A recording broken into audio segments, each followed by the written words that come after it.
I'm going to make this as short and as clear as possible. If you find any Christmas presents under your tree after Christmas Day that you didn't place there, call the police. Leave the house immediately. And whatever you do not open that gift. I lived with my wife Maria and my 2 young boys in Melbourne, Australia. That's where my wife is originally from, and most of her family lives less than an hour from us. On Christmas Day, we usually have a lot of presents under the tree. Gifts from me and my wife, gifts from grandparents, gifts from the boys, all are placed there. And that's why last Christmas we weren't worried when I found a present under the tree that neither me or my wife had put there. It could have been from one of our parents when they came to visit on Christmas Eve. It could have been from one of the boys. It could have been from many people. And we didn't give it a second thought. It had no gift tag on it. So we decided to leave it there and not open it until we found out who it was for and who sent it. So when I got up early on the 26th to make my coffee, that was the only present left under the tree. It was a small box, maybe 6 inches tall and 6 inches wide, wrapped in bright red wrapping paper. There was a little green bow on top, and it all looked expertly wrapped. But when I came out into the living room that morning, there was something off about that present that I couldn't place. It was not until later that I realised the wrapping paper had been completely green on Christmas Day. And it wasn't until later that I noticed that red had leaked onto the floor around the present as well. Throughout the day, our kids played with their new Christmas loot, as Maria and I called different relatives, asking if they had left a little red gift under our tree. As the day went by, and more family members told us that they hadn't sent a gift, we started to get confused. We were not worried, but we were definitely puzzled.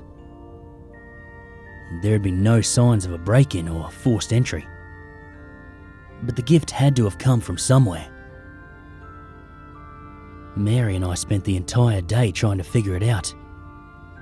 And when night came around, we were mentally exhausted. We put the kids to bed and followed soon after. Now, I'm usually a pretty heavy sleeper, but something woke me up that night. I'm not sure if it was a noise I heard or if I just had too much coffee during the day, but I found myself wide awake at 2 a.m. and my throat was dry as hell.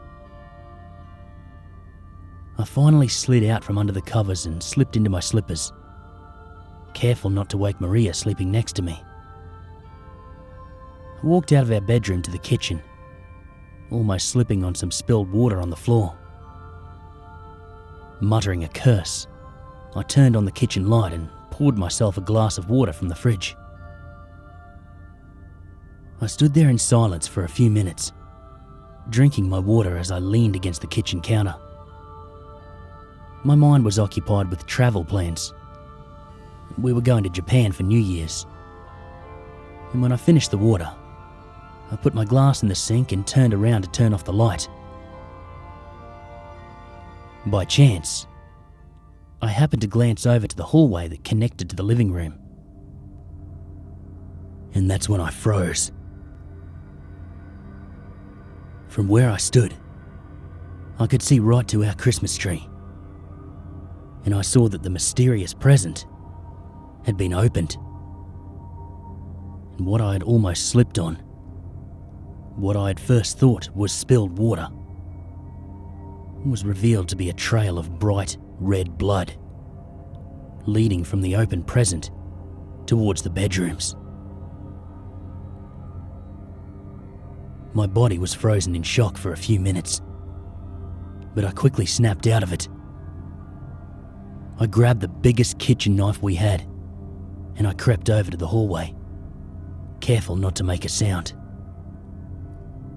My heart was racing as I followed the trail of crimson back towards the bedrooms, and my blood froze when I realised that it was leading me into the boys' room.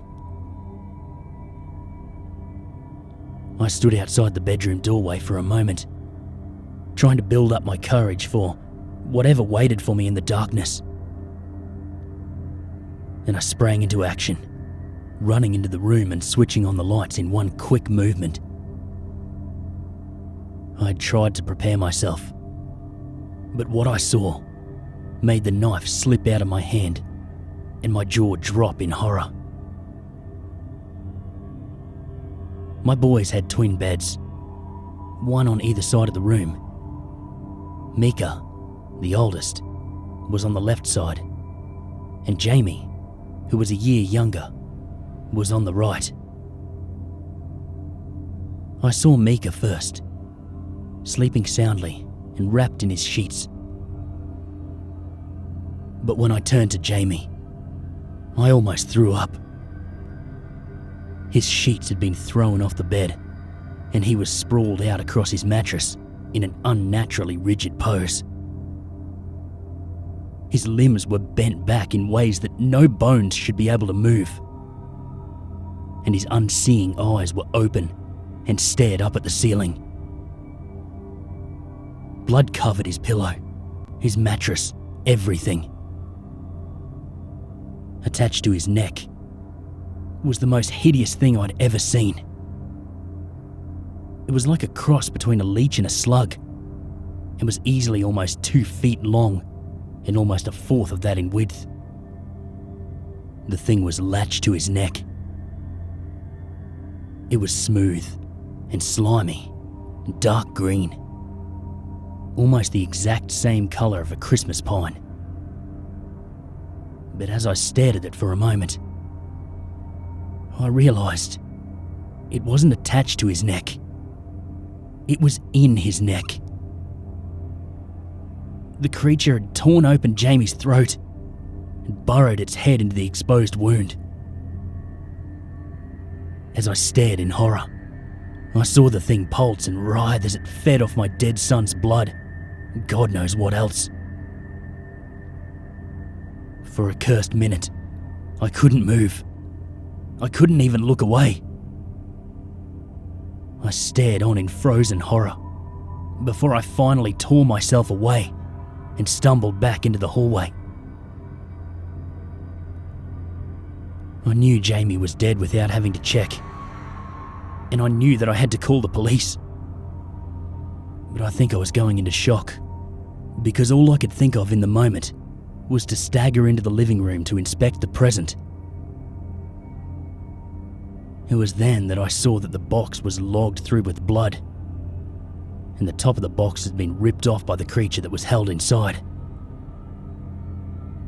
There was something in there that I couldn't make out, which the police later identified as a dismembered hand, most likely put there to feed the creature once the box had been sealed.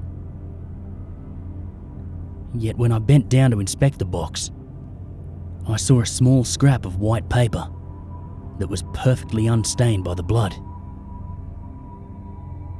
I picked it up with shaky hands, and I was barely able to make out the words written on it in impeccable cursive. This is the gift that awaits everyone on the naughty list. Let it be a warning to you all. Cole is hungry, and he will feed. Merry Christmas.